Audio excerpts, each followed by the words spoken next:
I watched her pack. A small silver ring, the one I'd given her on our 5th anniversary, glinted under the lamplight as she slipped it off her finger and placed it carefully in her jewelry box. "Girls' night at the casino," she said, her voice a little too bright. "Wish me luck. Welcome to Cheating Story Exposed. Real stories, real justice, no sugarcoating. You know what? I notice many of you watching haven't hit that subscribe button yet. Here's the thing, we drop stories like this every single day. Stories about people who got played, got smart, and got even. If you want to see how these situations really end, subscribe now and turn on notifications. Trust me, you don't want to miss what happens next. My name is Alex, and I'm an architect. I design buildings, but I also design solutions. Lately, I'd been designing a solution to a problem I didn't want to believe existed. The text came at 11:47 p.m. Lost my ring at the casino. So bummed. That's funny, I thought. Because at 11:47 p.m., according to the discrete tracking app I'd installed on her phone, a precaution, I told myself, against late-night emergencies. Her phone was pinging off a cell tower near Ryan's cabin, a good 2 hours away from any casino. And Ryan was supposed to be my friend. Ryan and his wife, Bethany, were supposed to be our friends. The housewarming gift I'd gotten Bethany now felt like a strategic error. A little *2* thoughtful, maybe.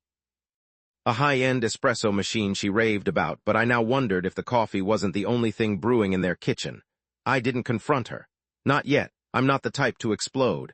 I'm the type to gather data, analyze it, and then dismantle the problem with surgical precision. The next morning, she was all apologies and crocodile tears. "I was so upset about the ring," she lamented, stirring her coffee. "It was such a special gift." "Maybe it'll turn up," I said casually, taking a sip of my own coffee. "Casinos have lost and—" "Found's right. I already checked," she sighed. "Nothing. Hook, classic manipulation tactic. Make me feel sorry for her so I won't dig deeper." I just smiled, filed the information away, and went to work. My office provided a decent alibi for my next move. I told her I had a late meeting, kissed her goodbye, and then drove straight to the casino. Not to gamble, but to observe. I spent 3 hours reviewing security footage from the previous night. It wasn't easy. The place was a maze of flashing lights and desperate faces. But I'm good at details, and I found her not at the roulette table, not at the slot machines. She was in the high roller lounge, nursing a drink and talking animatedly with Bethany, Ryan's wife. That was unexpected. They weren't gambling. They were talking, laughing, and exchanging what looked like a small, velvet pouch. The kind a ring might be kept in. The footage wasn't clear enough to see what was inside the pouch, but the timing was significant. This was just an hour before the lost ring text, so my wife was lying, and Bethany was complicit. But why? What was going on? Hook. The plot thickens. It wasn't just my wife. Bethany was involved. Now it was a conspiracy. I needed more information, and I knew exactly where to find it. Bethany had been bragging for weeks about the new security system Ryan had installed at their cabin. Keypad entry, motion sensors, the works. What she didn't know was that I had a buddy who worked for the company that installed it. A quick phone call, a favor called in, and I had the override code. It was a risk, I knew. Breaking into someone's house, even if it was under these circumstances, was a serious offense. But I was operating on a hunch, a gut feeling that wouldn't let me rest. That night, while my wife was catching up with a friend, I drove to Ryan's cabin. The drive was agonizing. Every mile felt like an eternity. My mind raced, conjuring up scenarios I didn't want to believe. Were true, the keypad was easy to bypass. I punched in the override code, and the door clicked open. The cabin was dark and silent. I moved carefully, my phone illuminating the way. I went straight to the master bedroom. Ryan and Bethany had recently renovated, turning one of the spare rooms into a walk-in closet. It was there, nestled among Bethany's designer handbags and expensive shoes, that I found it, the jewelry box. It was locked. But I'm an architect, remember? I understand structures. A small screwdriver and a little patience were all it took. Inside, among the necklaces and earrings, was my wife's ring. Hook, confirmation. The ring was there, proving she lied. But why Bethany's jewelry box? But that wasn't all. Underneath the ring, hidden beneath a layer of velvet, was a small, folded piece of paper. I unfolded it carefully. It was a receipt for a diamond necklace, a very expensive diamond necklace. The receipt was dated 3 weeks ago. And the name on the receipt was Bethany S. It was my wife S. The store, a high-end jeweler in the city, the same jeweler where I had bought her engagement ring. My head was spinning. This was beyond infidelity. This was something else. I took pictures of everything. The ring, the receipt, the jewelry box, evidence. I needed evidence. I left the cabin as carefully as I had entered, making sure everything was exactly as I had found it. The drive home was a blur. I was numb. Betrayal is a strange thing. It's like a physical blow, but the pain is all inside. I walked into the house, and my wife was sitting on the couch watching television. She looked up, feigning surprise. "You're home early," she said, her voice a little too casual. "Yeah," I said, my voice flat. "Something came up. Hook, the confrontation is coming. She doesn't suspect a thing." I went to the kitchen, poured myself a glass of water, and took a deep breath. I needed to stay calm. I needed to stay in control. "I know about the ring," I said, turning to face her. Her face paled. "What are you talking about?" "The casino," I said. "The lost ring, it's all a lie." She stammered, trying to come up with an explanation, but I cut her off. "I found it," I said, "in Bethany's jewelry box." The color drained from her face completely. She looked like she was about to faint. How did you?" she whispered. "It doesn't matter," I said. "What matters is that you lied to me, and I want to know why." She started to cry. I can explain," she sobbed. "Then explain," I said, my voice cold. The story that followed was a tangled web of lies, half-truths, and desperate excuses. It turned out that my wife and Bethany had been planning this for months, the diamond necklace. My wife had been secretly selling off some of her old jewelry, pieces she claimed she didn't wear anymore. She used the money to buy the necklace, hoping to surprise me on our anniversary. But the ring, that was Bethany's idea. A way to test me to see if I was paying attention. Hook. A test. This is getting bizarre. What kind of game were they playing? Test you, I said, incredulous. What kind of test? She thought you were getting too complacent, my wife stammered. She thought you weren't appreciating me enough. So she decided to orchestrate a fake infidelity scenario, I said, my voice rising. It wasn't supposed to go this far, she cried. It was just a game, that's what she called it. A game that involved lying, deception, and breaking into someone's house. I couldn't believe what I was hearing. My wife, the woman I had loved and trusted, had been manipulated into playing this ridiculous game. And Bethany, my friend's wife, had been the mastermind behind it all, but there was still one question I needed answered. What about Ryan? I said. Does he know about this? She hesitated. No, she said finally. He doesn't know anything. I didn't believe her, not for a second. Hook. Is Ryan in on it? Or is he another pawn in their twisted game? The next day I confronted Ryan. I invited him to lunch, choosing a quiet restaurant where we could talk privately. He seemed surprised to see me. What's up, man? He said, slapping me on the back. I didn't return the gesture. I know about the ring, I said, my voice low. His smile faded. What ring? My wife's ring, I said. The one she supposedly lost at the casino. He shifted uncomfortably in his seat. I don't know what you're talking about. Don't lie to me, Ryan, I said. I know it was in Bethany's jewelry box. He paled. How did you find out? It doesn't matter, I said. What matters is that you tell me the truth. Did you know about this? He hesitated for a moment, then sighed. Okay, he said. Okay, I knew. How could you do this to me, Ryan? I said, my voice filled with anger. I thought we were friends. I'm sorry, Alex, he said. I really am, but Bethany, she can be very persuasive. Persuasive, I said, incredulous. She manipulated my wife into playing this sick game? I know, he said. And I tried to stop her, but she wouldn't listen. Hook, Ryan knew all along. He claims he tried to stop Bethany, but is he telling the truth? It turned out that Ryan had been aware of Bethany's plan from the beginning. He had even helped her cover it up, providing her with alibis and false information. But he claimed he had done it all to protect Bethany. He loved her, he said, and he didn't want to see her get hurt. I didn't buy it. I think he was afraid of her, afraid of what she would do if he crossed her. The lunch ended with a promise. Ryan promised to talk to Bethany to convince her to come clean. I didn't hold my breath. That night, I sat down with my wife and laid out all the evidence I had gathered. The security footage, the receipt, Ryan's confession. She didn't deny anything. She just sat there, crying silently. I'm so sorry, Alex, she said. Her voice barely a whisper. I never meant for any of this to happen. I know, I said, but it did happen, and now we have to deal with the consequences.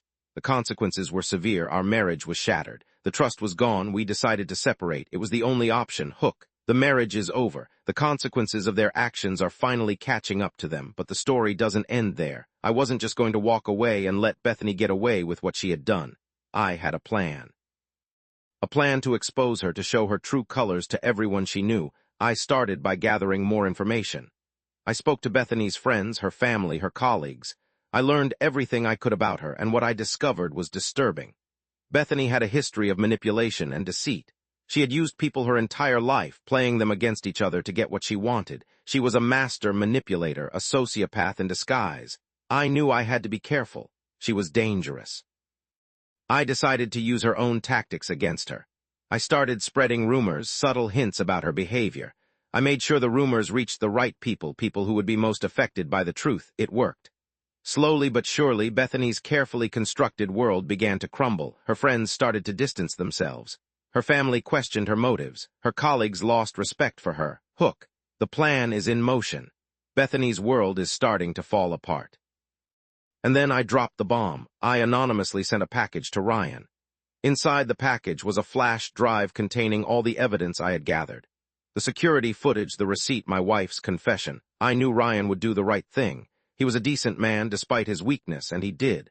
He confronted Bethany with the evidence. He demanded the truth. She denied everything, of course, but Ryan didn't believe her. He had seen enough. He filed for divorce. Bethany was devastated. She had lost everything, her husband, her friends, her reputation. She tried to apologize to me to explain her actions. But I wouldn't listen. I had gotten my revenge. I had exposed her for what she was, but it didn't bring me any satisfaction. It didn't make the pain go away. The truth is, betrayal leaves a scar that never fully heals. Hook. Revenge is sweet, but it doesn't erase the pain. The scars of betrayal remain. The divorce was finalized a few months later. My wife and I went our separate ways. I moved to a new city, started a new job. I tried to put the past behind me. It wasn't easy. But I'm a survivor, I'm resilient, and I learned a valuable lesson. Trust is a precious thing. Once it's broken, it can never be fully repaired. So what happened to Bethany? Last I heard, she was living alone, ostracized by her friends and family. She had become a pariah, a cautionary tale. Some people might say that's what she deserved. But I don't take pleasure in her misfortune. I just hope she learned her lesson. I hope she realizes that manipulation and deceit are not the way to build a life. They're the way to destroy one. Climax, the following months were a blur of lawyers, paperwork, and painful conversations. My wife, now my ex-wife, moved out. The house felt empty, hollowed out by the absence of her laughter, her touch, her presence. I threw myself into my work, designing a new skyscraper downtown. The project demanded all my attention, every ounce of my creativity. It was a welcome distraction, a way to channel my anger and frustration into something productive, but I couldn't completely escape the memories. They haunted me in my dreams, replaying the events of the past year in a never-ending loop. I knew I needed closure. I needed to confront Bethany one last time. I tracked her down through a mutual acquaintance. She was living in a small apartment on the outskirts of town, working as a waitress at a diner. I drove to the diner one evening, my heart pounding in my chest. I found her wiping down a table, her face etched with exhaustion. She looked up, startled to see me. Her eyes widened and she took a step back. "What do you want?" she said, her voice trembling. "I just wanted to talk," I said, my voice calm. "There's nothing to talk about," she said, turning away. I blocked her path. "Yes, there is," I said. "I need to understand why you did what you did," she sighed, her shoulders slumping. "It doesn't matter anymore," she said. "All over. It matters to me," I said. "I need to know why you tried to destroy my marriage." She hesitated for a moment, then motioned for me to follow her. We went to a booth in the back of the diner, away from the other customers. "It started as a joke," she said, her voice barely audible. "A stupid, harmless joke. A joke that involved lying, deception, and breaking into someone's house," I said, my voice incredulous. I know," she said, tears welling up in her eyes. "It got out of control. I didn't mean for it to go this far. But it did," I said, "and you hurt a lot of people in the process." "I know," she said, "and I'm sorry, I'm so sorry." "Sorry isn't enough, Bethany," I said. "You ruined my life." "I know," she said, "and I'll never forgive myself." I stared at her for a long moment, trying to gauge her sincerity. Was she truly remorseful, or was she just playing another game? I couldn't tell. "Why?" I said finally. "Why did you do it?" She hesitated, then took a deep breath. "I was jealous," she said. "Jealous of your marriage, jealous of your happiness." "Jealous?" I said, confused. "Why would you be jealous?" "Because I wasn't happy," she said. "My marriage was falling apart. Ryan and I were constantly fighting. I felt like I was trapped in a loveless relationship." "So you decided to take it out on us," I said, my voice rising. "No, it wasn't like that," she said. "I just wanted to shake things up. I wanted to see if your marriage was as perfect as it seemed." "And what did you find?" I said. "Did you find the cracks you were looking for?" "Yes," she said. "I found them." "And did that make you happy?" I said. "Did destroying my marriage make you feel better about your own?" She shook her head. No, she said. It made me feel worse. It made me realize how truly miserable I was. I stared at her, my anger slowly dissipating. I could see the pain in her eyes, the regret etched on her face. She had destroyed my marriage, but she had also destroyed herself. I hope you find happiness someday, Bethany, I said, my voice softer now. But you're going to have to earn it. I stood up and walked away, leaving her alone in the diner. I didn't feel any satisfaction. I didn't feel any closure. I just felt empty, confrontation with Bethany. She admits her jealousy and regret, but does it change anything? I continued to rebuild my life, piece by piece. I focused on my work, my friends, my hobbies. I started dating again, cautiously. I met some wonderful women, but I couldn't bring myself to fully commit. The scars of betrayal were still too raw, but I was healing. Slowly but surely, I was learning to trust again. I knew I would never forget what had happened, but I refused to let it define me. I was a survivor. I was resilient, and I was determined to find happiness again. I eventually met someone new, a kind and compassionate woman named Olivia. She was everything my ex-wife was. She was honest, loyal, and supportive. We started dating, and I slowly began to fall in love. This time I was careful. I took things slow. I made sure I could trust her completely, and I did. We got married a year later in a small ceremony surrounded by our closest friends and family. It was the happiest day of my life. New love, new beginnings. The protagonist finds happiness again after betrayal. I learned a valuable lesson from my past. I learned that trust is essential in any relationship, and I learned that forgiveness is possible even after the deepest betrayals. But forgiveness doesn't mean forgetting. It means accepting what happened and moving on, and that's exactly what I did. I moved on. I found happiness again, and I never looked back. So if you're watching this and you've been betrayed, don't give up hope. You can survive, you can heal, and you can find happiness again. Just remember to trust your instincts, gather your evidence, and never let anyone take advantage of you. You deserve better, you deserve happiness, and you deserve justice. I remarried, and now I have 2 beautiful children. I kept the house and renovated it. Every room is a reminder that I can build my life back better than before.